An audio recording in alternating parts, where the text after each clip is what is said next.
بسم الله الرحمن الرحيم. الرحمن علم القرآن، خلق الإنسان علمه البيان. الشمس والقمر بحسبان، والنجم والشجر يسجدان. والسماء رفعها ووضع الميزان، ألا تطغوا في الميزان. وأقيموا الوزن بالقسط ولا تخسروا الميزان. والأرض وضعها للأنام، فيها فاكهة والنخل ذات الأكمام. والحب ذو العصف والريحان، فبأي آلاء ربكما تكذبان. خلق الإنسان من صلصال كالفخار، وخلق الجان من مارج من نار. فبأي آلاء ربكما تكذبان. رب المشرقين ورب المغربين، فبأي آلاء ربكما تكذبان. مرج البحرين يلتقيان، بينهما برزخ لا يبغيان. فبأي آلاء ربكما تكذبان. يخرج منهما اللؤلؤ والمرجان، فبأي آلاء ربكما تكذبان. وله الجوار المنشآت في البحر كالأعلام، فبأي آلاء ربكما تكذبان. كل من عليها فان، ويبقى وجه ربك ذو الجلال والإكرام. فبأي آلاء ربكما تكذبان. يسأله من في السماوات والأرض كل يوم هو في شأن. فبأي آلاء ربكما تكذبان. سنفرغ لكم أيها الثقلان، فبأي آلاء ربكما تكذبان. يا معشر الجن والإنس إن استطعتم أن تنفذوا من أقطار السماوات والأرض فانفذوا، لا تنفذون إلا بسلطان. فبأي آلاء ربكما تكذبان. يرسل عليكما شواظ من نار ونحاس فلا تنتصران. فبأي آلاء ربكما تكذبان. فإذا انشقت السماء فكانت وردة كالدهان. فبأي آلاء ربكما تكذبان. فيومئذ لا يسأل عن ذنبه إنس ولا جان. فبأي آلاء ربكما تكذبان. يعرف المجرمون بسيماهم فيؤخذ بالنواصي والأقدام. فبأي آلاء ربكما تكذبان. هذه جهنم التي يكذب بها المجرمون يطوفون بينها وبين حميم آن فبأي آلاء ربكما تكذبان ولمن خاف مقام ربه جنتان فبأي آلاء ربكما تكذبان ذواتا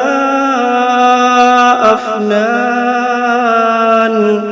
فبأي آلاء ربكما تكذبان فيهما عينان تجريان فبأي آلاء ربكما تكذبان فيهما من كل فاكهة زوجان فبأي آلاء ربكما تكذبان متكئين على فرش بطائنها من استبرق وجنى الجنتين دان فبأي آلاء ربكما تكذبان فيهن قاصرات الطرف لم يطمثهن إنس قبلهم ولا جان فبأي آلاء ربكما تكذبان كأنهن الياقوت والمرجان فبأي آلاء ربكما تكذبان هل جزاء الإحسان إلا الإحسان فبأي آلاء ربكما تكذبان ومن دونهما جنتان فبأي آلاء ربكما تكذبان مدهامتان فبأي آلاء ربكما تكذبان فيهما عينان نضاختان فبأي آلاء ربكما تكذبان فيهما فاكهة ونخل ورمان فبأي آلاء ربكما تكذبان فيهن خيرات حسان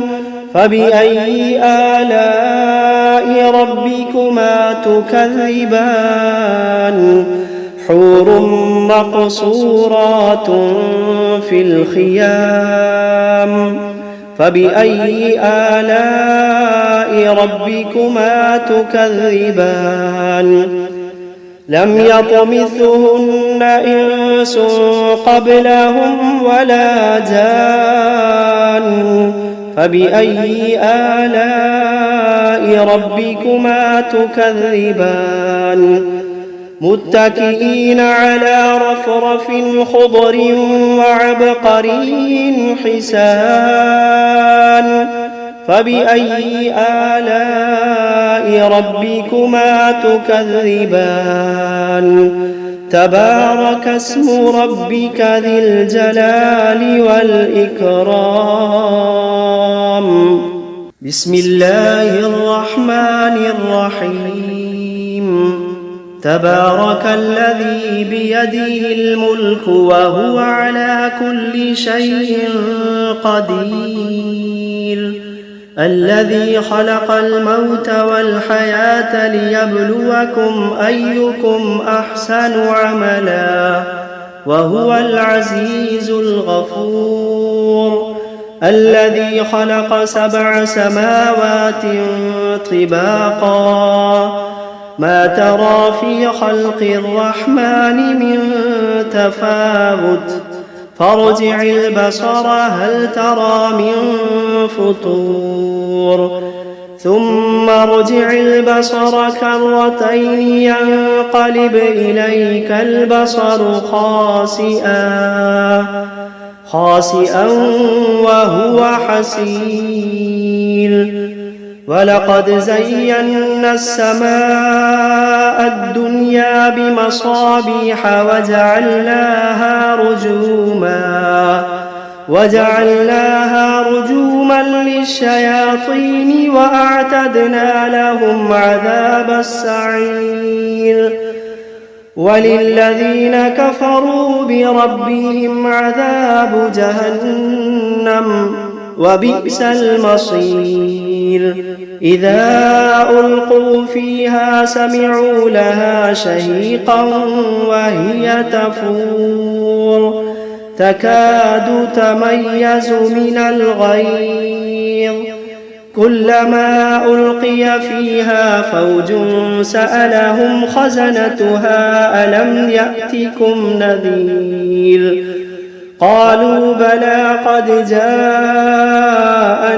نذير فكذبنا وقلنا ما نزل الله من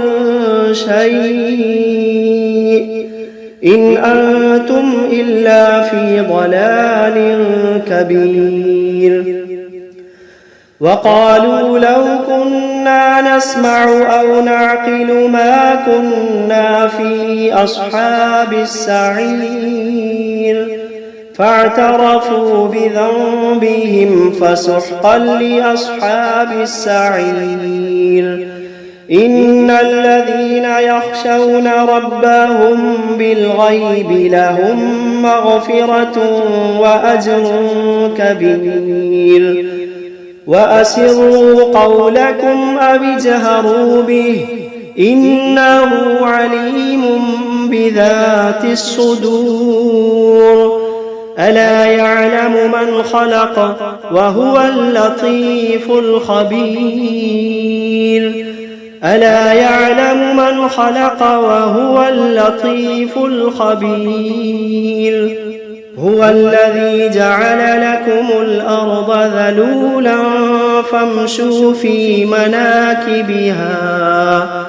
فامشوا في مناكبها وكلوا من رزقه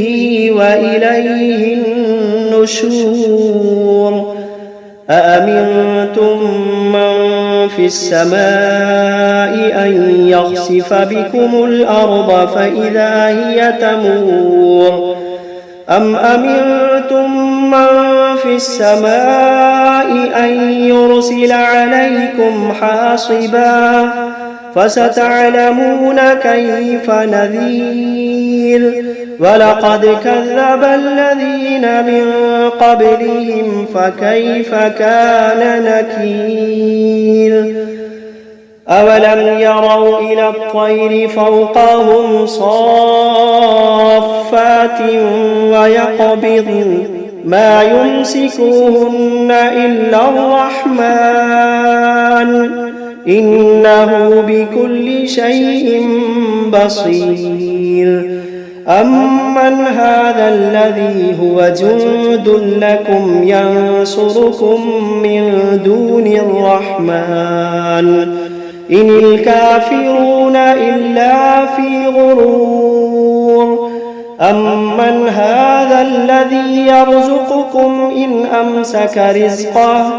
بل لجوا في عتو ونفور أفمن يمشي مكبا على وجهه أهدى أمن يمشي سويا على صراط مستقيم قل هو الذي أنشأكم وجعل لكم السمع والأبصار والأفئدة قليلا ما تشكرون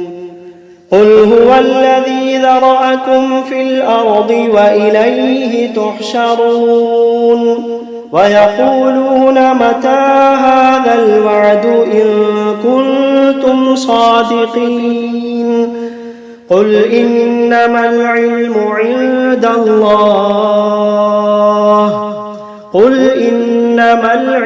عند الله وإنما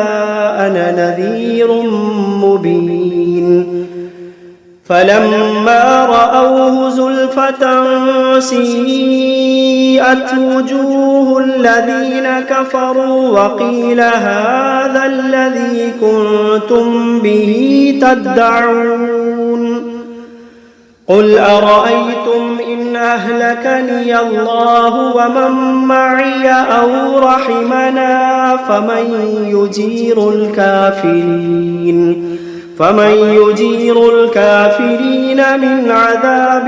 أليم قل هو الرحمن آمنا به وعليه توكلنا فستعلمون من هو في ضلال مبين قل أرأيتم إن أصبح ماؤكم غورا فمن يأتيكم بماء معين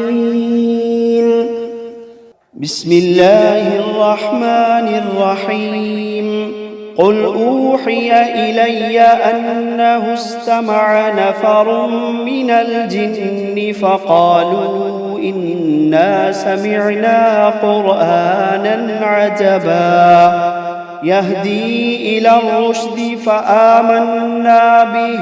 ولن نشرك بربنا أحدا وأنه تعالى جد ربنا ما اتخذ صاحبة ولا ولدا وأنه كان يقول سفيهنا على الله شططا وأنا ظننا أن لن تقول الإنس والجن على الله كذبا وأنه كان رجال من الإنس يعوذون برجال من الجن فزادوهم رهقا وأنهم ظنوا كما ظننتم أن لن يبعث الله أحدا وأنا لمسنا السماء فوجدناها ملئت حرسا شديدا وشهبا وأنا كنا نقعد منها مقاعد للسمع فمن يستمع الآن يجد له شهابا رصدا وأنا لا ندري أشر أريد بمن في الأرض أم أراد بهم ربهم رشدا وأنا منا الصالحون ومنا دون ذلك كنا طرائق قددا وأنا ظننا أن لن نعجز الله في الأرض ولن نعجزه هربا وأنا لما سمعنا الهدى آمنا به فمن يؤمن بربه فلا يخاف بخسا ولا رهقا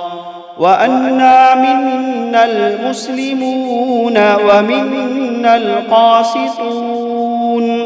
فمن أسلم فأولئك تحروا رشدا وأما القاسطون فكانوا لجهنم حطبا وأن لو استقاموا على الطريقة لأسقيناهم ماء غدقا لنفتنهم فيه ومن يعرض عن ذكر ربه يسلكه عذابا صعدا وأن المساجد لله فلا تدعوا مع الله أحدا وأنه لما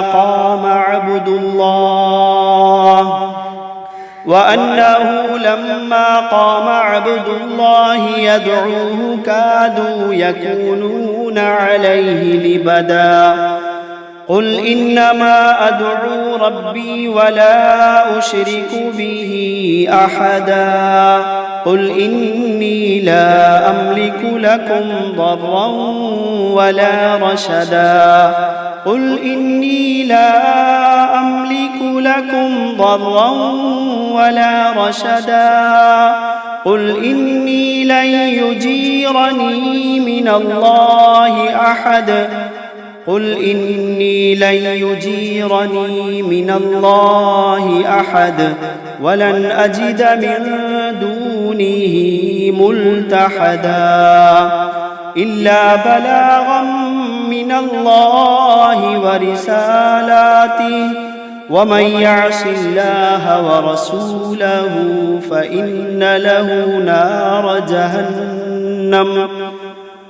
يعص الله ورسوله فإن له نار جهنم خالدين فيها أبدا حتى إذا رأوا ما يوعدون فسيعلمون من أضعف ناصرا وأقل عددا قل إن أدري أقريب ما توعدون أم يجعل له ربي أمدا عالم الغيب فلا يظهر على غيبه أحدا إلا من ارتضى من رسول فإنه يسلك من بين يديه ومن خلفه رصدا ليعلم أن قد أبلغوا رسالات ربهم وأحاط بما لديهم وأحصى كل شيء عددا.